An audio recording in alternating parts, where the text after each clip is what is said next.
بسم اللہ الرحمن الرحیم الحمدللہ رب العالمین والصلاة والسلام علی رسولہ الکریم محمد وعلی آلہ وصحبہ اجمعین ومن تبعہم بإحسان الی یوم الدین اما بعد۔ میرے بزرگ اور دوست اور اسلامی بھائیوں اور بہنوں، السلام علیکم ورحمۃ اللہ وبرکاتہ۔ آج کے اس مختصر بیان میں عبادت کی دوسری قسم اللہ کی بارگاہ میں توبہ کرنے سے متعلق کچھ باتیں آپ کے سامنے عرض کروں گا۔ میرے بزرگ اور دوستو، عبادت کی قسموں میں سے ایک اہم عبادت یہ ہے کہ ہم اللہ کے حضور، اللہ کی بارگاہ میں توبہ استغفار کریں۔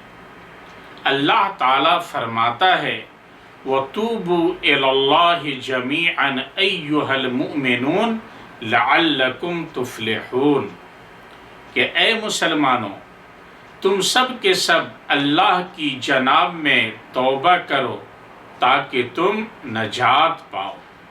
سورہ نور آیت نمبر 31۔ حضرت انس رضی اللہ تعالیٰ عنہ سے مروی ہے کہ نبی صلی اللہ علیہ وسلم نے فرمایا انی لأتوب الی اللہ تعالی فی الیوم 70 مرہ کہ میں دن میں 70 بار اللہ کی جناب میں توبہ کرتا ہوں۔ اس حدیث کو امام نسائی اور ابن حبان نے روایت کیا ہے اور حدیث صحیح۔ میرے بھائیوں، توبہ سے متعلق کچھ اہم اسباق ہیں جنہیں جاننا ضروری ہے۔ نمبر 1، تمام گناہوں سے اللہ کی جناب میں توبہ کیجیے، اس لیے کہ گناہوں سے توبہ کرنا واجب ہے، جیسا کہ اللہ تعالیٰ کا فرمان ہے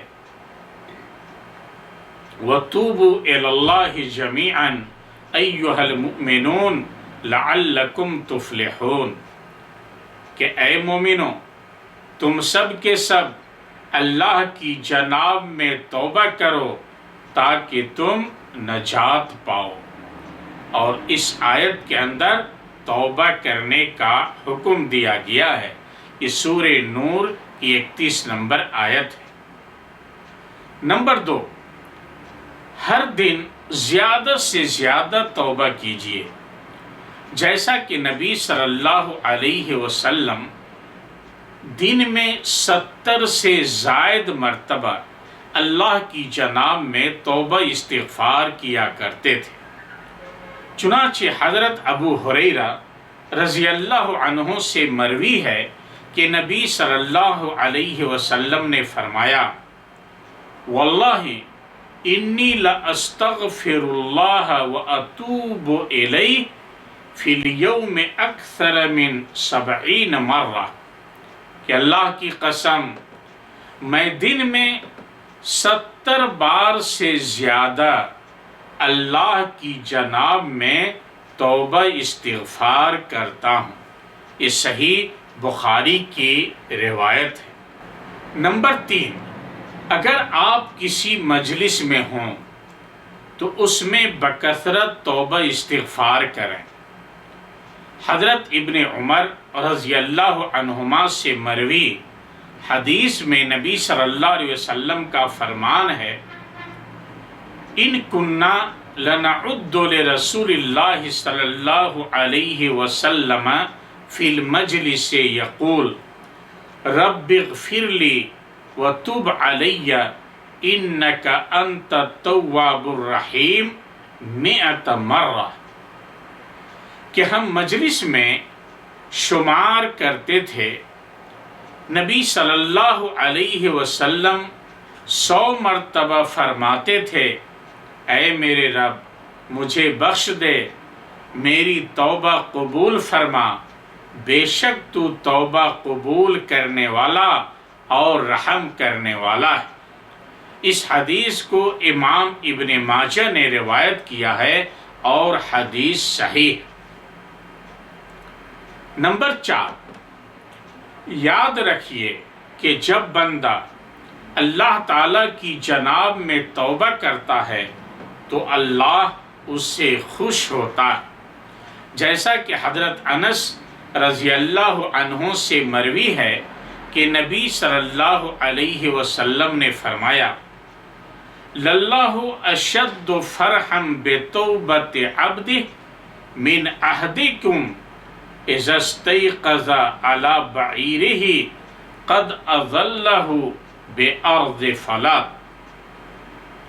اللہ تعالیٰ اپنے بندہ کے توبہ پر اس شخص سے بڑھ کر خوش ہوتا جو دور دراز چٹیل میدان میں ہو، اس کی اونٹنی ساز و سامان کے ساتھ گم ہو جائے، وہ مایوس ہو کر تھک ہار کر سو جائے، جب اس کی آنکھ کھلے تو اس کی اونٹنی ساز و سامان کے ساتھ اس کے سامنے کھڑی ہو، اس وقت وہ کس قدر خوش ہوگا۔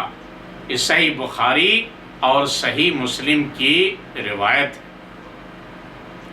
نمبر 5، توبہ کرنے والے کے گناہوں کو اللہ تعالی نیکیوں سے بدل دیتا ہے، جیسا کہ اللہ تعالیٰ کا فرمان ہے، فَأُولَئِكَ يُبَدِّلُ اللَّهُ سَيِّئَاتِهِمْ حَسَنَاتٍ، ایسے لوگوں کے گناہوں کو اللہ تعالیٰ نیکیوں سے بدل دیتا ہے۔ سورہ فرقان آیت نمبر 70۔ نمبر 6، توبہ کی 4 شرطوں کو پورا کیجیے۔ پہلی شرط، اپنے گناہ کے ارتکاب پر شرمائیے۔ حضرت ابن مسعود رضی اللہ تعالی عنہ سے مروی حدیث میں نبی صلی اللہ علیہ وسلم کا فرمان ہے، الندم توبہ، ندامت و شرمندگی اصل توبہ ہے۔ اسے امام احمد اور ابن ماجہ نے روایت کیا ہے اور حدیث صحیح۔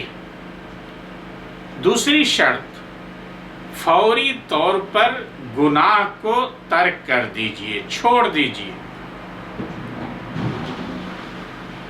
تیسری شرط، دوبارہ گناہ نہ کرنے کا عزم مصمم کیجیے۔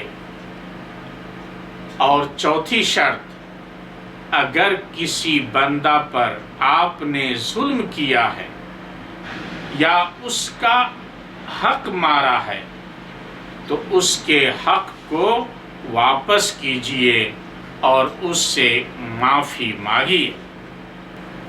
میرے بزرگ اور دوستو، توبہ کرنے سے گناہ ختم ہو جاتا ہے، جیسا کہ حضرت ابو سعید خدری رضی اللہ تعالی عنہ سے مروی ہے کہ نبی صلی اللہ علیہ وسلم نے فرمایا، وَالطَّائِبُ مِنَ الذَّنْبِ كَمَنْ لَا ذَنْبَ لَهُ، کہ گناہوں سے توبہ کرنے والا اس شخص کی مانند ہو جاتا ہے جس کا کوئی گناہ ہی نہ ہو۔